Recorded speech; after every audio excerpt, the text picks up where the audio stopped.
Hello, David. It's so nice to have you on the show today. How are you doing? Doing great and great to be here. Beautiful. And thank you so very much for being here. You see, I truly appreciate you, my man. And oftentimes, David, I love to thank my guests for two things. And I do this so often to the point where it has become my anthem.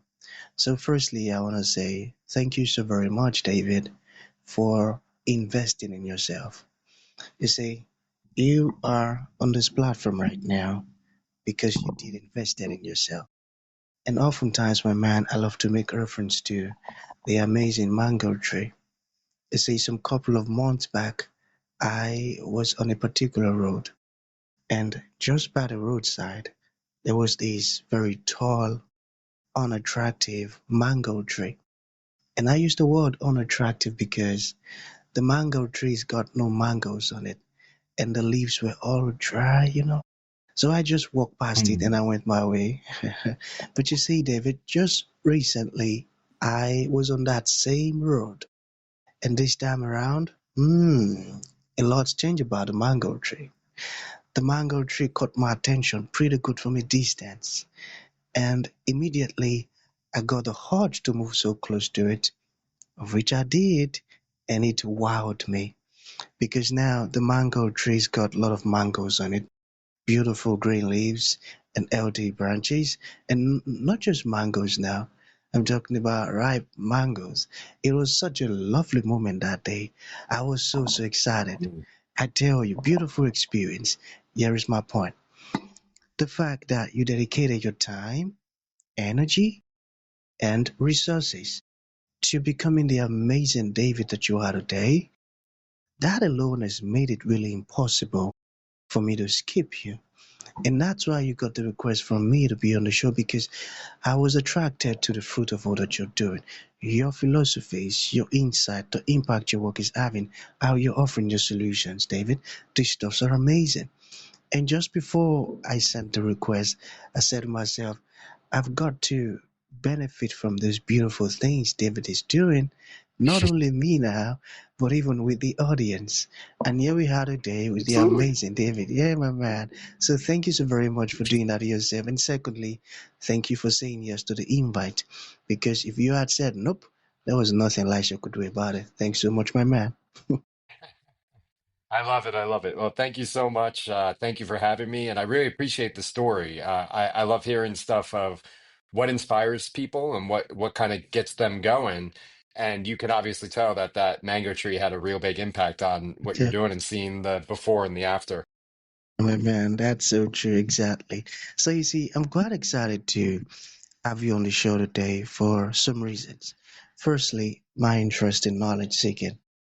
I believe in order for one to transition from a terrible situation to that of a beautiful one, David, I believe it takes the application of knowledge, quality information, and not just knowledge now, but the application of it.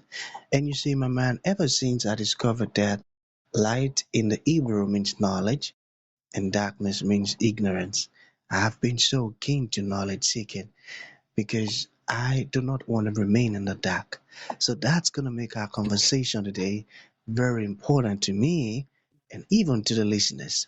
And the second reason why I'm excited to have the amazing David on the show is for the sake of the audience. You see, David, we live in an age where information is as abundant as grains of sand. We've got lots of information flying out there. So those folks trust me for quality, eye-opening, and very important information, of which I am totally convinced that our conversation is going to be insightful and impactful. So for that reason, David, let's get started with your introduction. Talk to us about your Let's do it. personal or your professional journey, because right now we are so curious. We want to know how David got here. Then There afterwards, you go. I've gotten some beautiful questions for you. Okay, David, my man, over to you. Let's go. All right. Well, thank you for the intro of what you've given already. But I have a background in accounting and finance, music, as well as psychology, neuroscience, and epigenetics.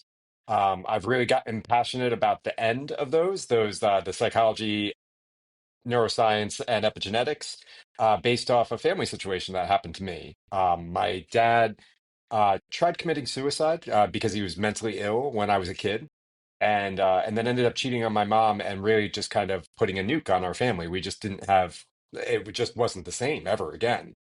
And I held resentment and anger and had all the pain of what went through and how it happened. And I had like this burden that was on me that I didn't know how to get it off. But I thought just leaning into the being mad, that I had a reason to be mad. It's like if you're watching a sports game, it's very easy to blame the referee because they made a call or did something. But that's life. You're going to have things that go your way and things that don't go your way. And I've realized more and more with my mindset work of how can we get ourselves to a calm state of mind so that we can really think about what happened, try to look at things at a different angle. And all that pain and anger that I held towards my father for ages, I looked at it another angle. What was he going through? Why did he make that choice? And when I got to the nuts and grains of it all and actually talked to him years later and we rekindled our relationship, he was in a bad situation, felt like his back was against the wall and didn't know what choices he had, and he made a bad choice. And that it was as simple as that. And when I was able to boil it down to that, how many times have we all done that in our lives? We've all done it to some level or extent at some point, and it's we make a choice that we wish we could take back or go do something differently. And I when I put it into that realm in that frame, it gave me I felt pity and I felt emotion, a different type of emotion, and that hatred and that or that anger was almost released and gone because it was just not. I realized, oh, he wasn't doing anything to spite us. And I use this example a lot as well as driving because I used to have road rage when I would drive. If someone would cut me off, I would just go 0 to 100. I'd be totally calm and then just be angry and like pissed off, whatever. And I really walked through, and again, looking at that at different angle, I started coaching myself and telling myself, when have I ever cut somebody off in my car with the intent to actually hit their car? And the answer is zero. I don't want to get in an accident. I don't want to hit anybody. And in reality, no one else really does either. You'll have the random 1% that, or half a percent that will do that. But on the whole, most people, we're just trying to get to where we're trying to go. We're not trying to get in an accident. We're not trying to do any of that. And when you can strip that side of it away, again, in that situation, somebody cuts me off. I now view it as trust me, I still get angry. It's not an on-off switch. Like I'll get that immediate anger, but I come back down after like 2 to 3 seconds now of like I say it and I immediately regret like the curse or whatever, like the anger that it went. And it's to me, it's been a game of, and that was a game changer of realizing it's not an on-off switch. It's how fast can we get back to being calm and in our good mindset so we can make the best decisions possible. First, can we get back to being calm? I got that. That's a My man. profound one. Okay. So there's this part I'm curious about. Okay, what inspired you to start another angle consulting? Sure.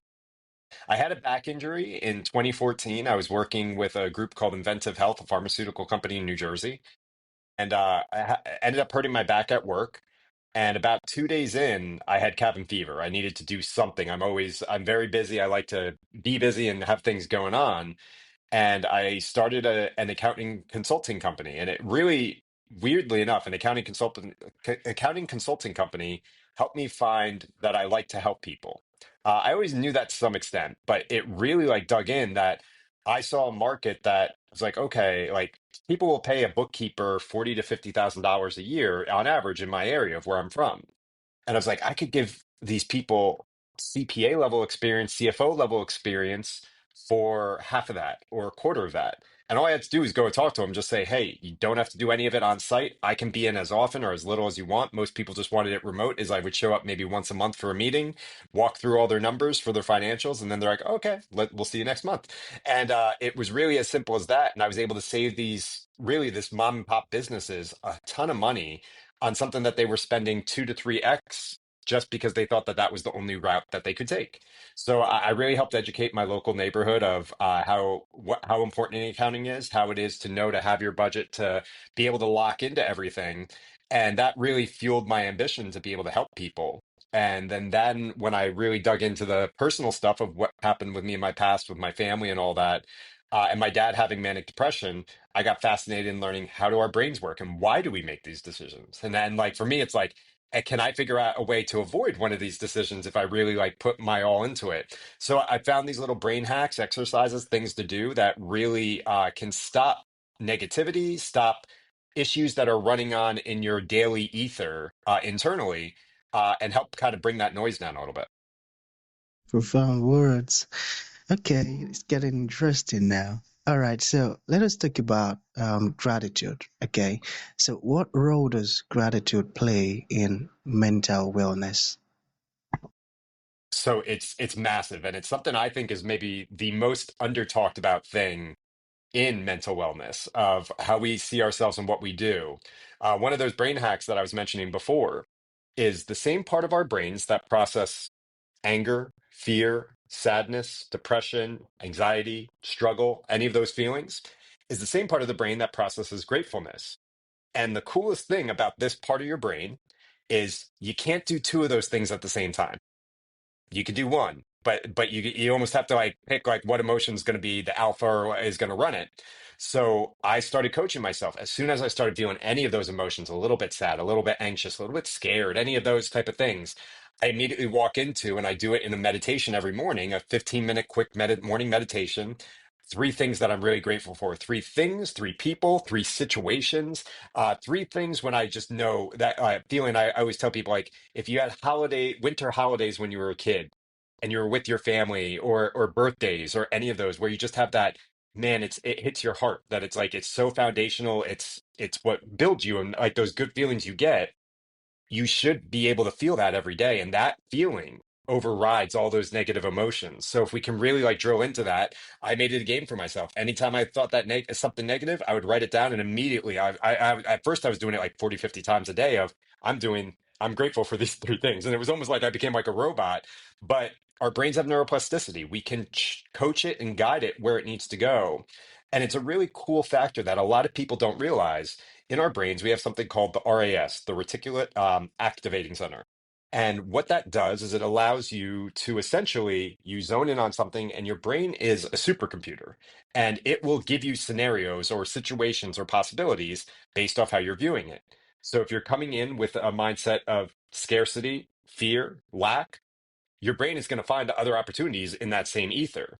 But if you're looking for health, wealth, abundance, peace, safety, and that's what you're actively looking for every day, and you think about that every day, and that's majority of your thoughts, that's where your brain is going to find situations to help you in that mold. So it can work for or against us. And I find in society, a lot of people have no idea that it works like that, and they're letting the negative kind of just run.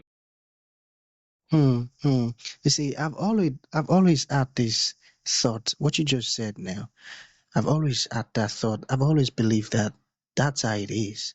But getting to listen to you say it again now, then that's a great proof. Now I'm so convinced. So let's look at this. What inspired you to write your mindset book? Sure. I'm convinced the more people I talk to, that we talk about manifestation and we talk about meditating and like all these type of positive things that we can do for ourselves.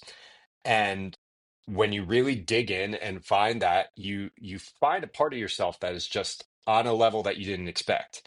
And I've really dug into the challenge of who do I want to be?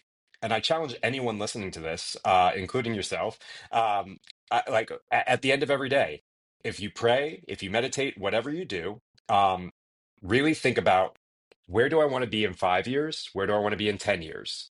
And am I going to be the best version of myself? And for me, I became obsessed with how can I become the best version of myself?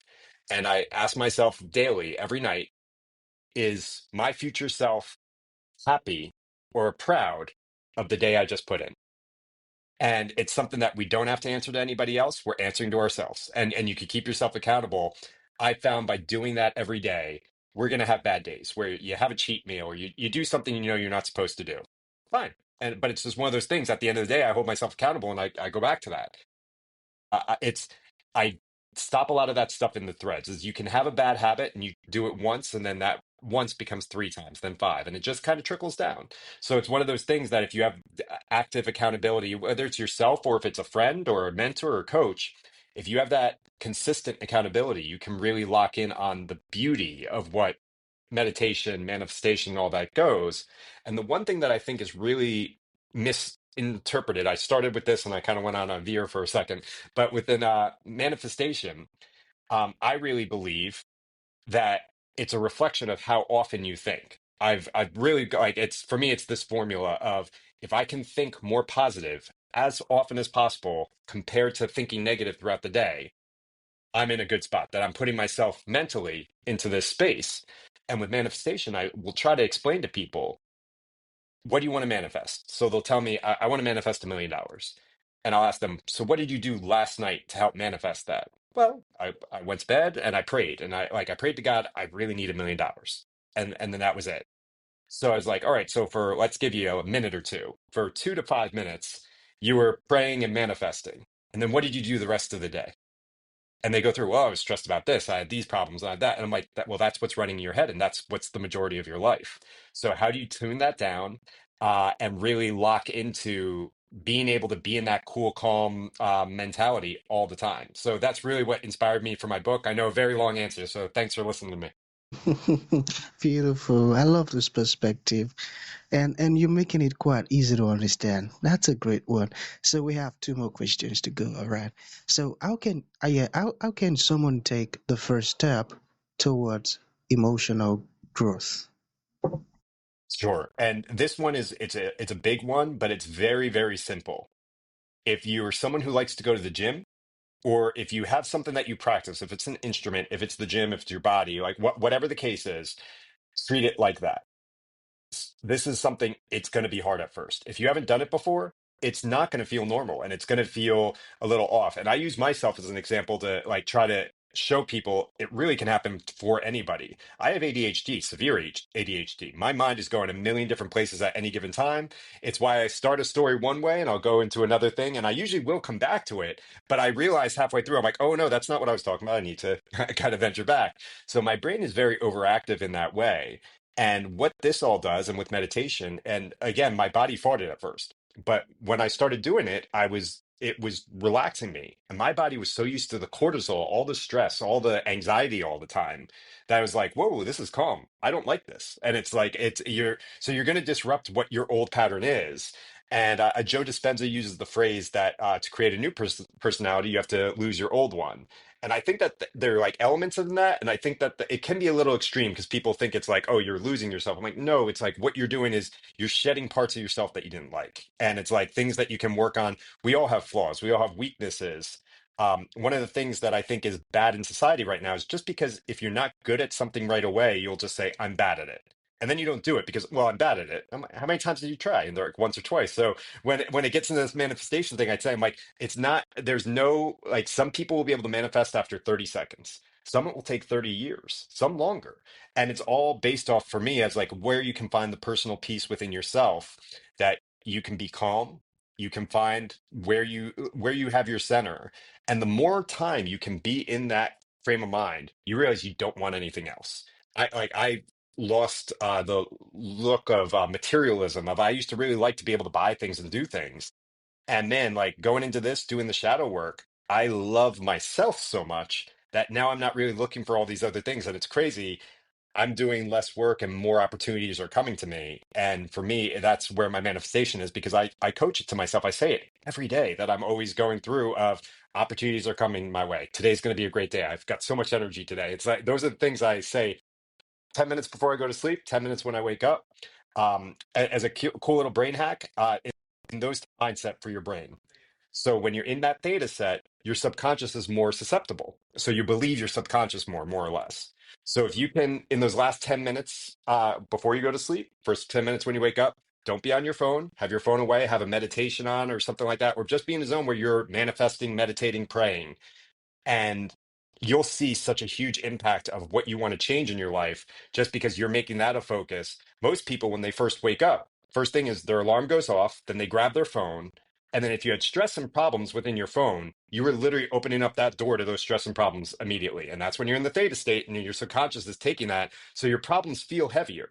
And it works the opposite way too, is those same problems are there if you wait 10 minutes or if you wait 20 minutes. So if you wait further into your day, you really see those problems as less. So it's really it's a wild phenomenon, but it's how we our brains really calculate stress and how we kind of project that into what we see. These are deep words, I tell you. Very Thank you. Thank you. insightful. Thank you so much, my man. Okay, so I'll take that as a final thought. For folks who like to Hey, reach my out to man. you, David, make a purchase of your amazing book or open your services, how can that be possible? Yeah, absolutely. Reach out to me on Instagram. That's the easiest way to contact me. It's David McKee 84, David McKee 84.